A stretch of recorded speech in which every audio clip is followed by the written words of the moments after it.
എറിയാട് പഞ്ചായത്തിലെ വിവിധ പ്രദേശങ്ങളിൽ രാസമാലിന്യം ഉപയോഗിച്ച് കുളങ്ങളും തോടുകളും നികത്തുന്നതിനെതിരെ ജനകീയ പ്രതിഷേധം ശക്തം. അഴീക്കോട് പുത്തൻപള്ളി സെന്ററിൽ നൂറുകണക്കിന് ആളുകൾ റോഡ് ഉപരോധിച്ച് പ്രതിഷേധിച്ചു. അധികൃതരുടെ ഉറപ്പിനെ തുടർന്ന് സമരം അവസാനിപ്പിച്ചു.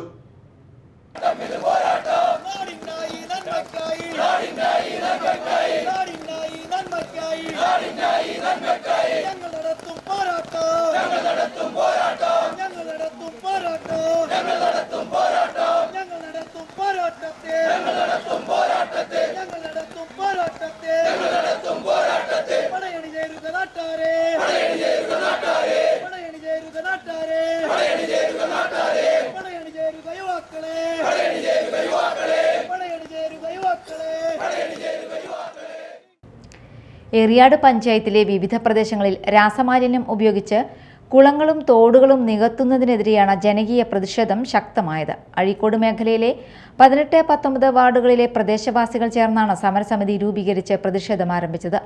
ആദ്യഘട്ടത്തിൽ ജില്ലാ ഭരണകൂടം വിഷയത്തിൽ വേണ്ടത്ര ഗൗരവം കാണിച്ചില്ലെന്നാണ് സമരസമിതിയുടെ ആരോപണം.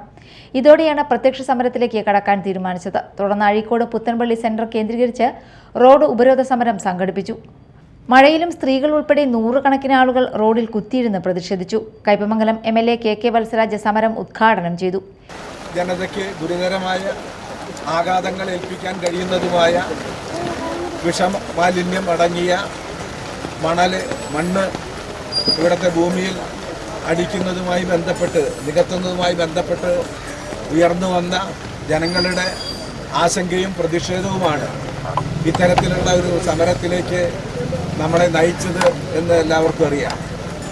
ഈ കാര്യം മനസ്സിലാക്കിയതിനെ തുടർന്ന് അതിനെ സംബന്ധിച്ച് ഒരു പരിഹാരം കാണുന്നതിന് വേണ്ടി ഒരു ആക്ഷൻ കൗൺസിൽ തന്നെ ജനങ്ങളുടെ മുൻകൈയിൽ ഇവിടെ രൂപീകരിക്കുകയുണ്ടായി. അതിനെ തുടർന്ന് ബന്ധപ്പെട്ട അധികാരികളുടെ മുന്നിലേക്ക് ഈ വിഷയം കൊണ്ടുവരാനുള്ള പരിശ്രമം ആണ് ആദ്യമായി നമ്മൾ നടത്തിയത്. ജില്ലാ ഭരണാധികാരി എന്ന രീതിയിൽ ജില്ലാ കലക്ടറുടെയും അതുപോലെ തന്നെ കേരളത്തിൻ്റെ മുഖ്യമന്ത്രിയുടെയും ശ്രദ്ധയിലേക്ക് ഈ വിഷയങ്ങൾ കൊണ്ടുവരാൻ ആക്ഷൻ കൗൺസിൽ തയ്യാറായിട്ടുണ്ട്.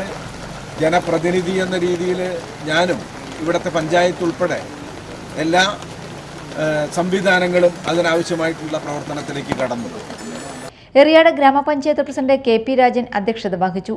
കൊടുങ്ങല്ലൂർ തഹസിൽദാറും DYSPയും സമരക്കാരുമായി നടത്തിയ ചർച്ചയിൽ നൽകിയ ഉറപ്പിനെ തുടർന്നാണ് റോഡ് ഉപരോധം പിൻവലിച്ചത്. വിഷയത്തിൽ ആവശ്യമായ നടപടികൾ സ്വീകരിക്കണമെന്ന ആവശ്യം ശക്തമായി ഉന്നയിച്ചാണ് സമരസമിതി പ്രതിഷേധം അവസാനിപ്പിച്ചത്. Media time, Kodungallur.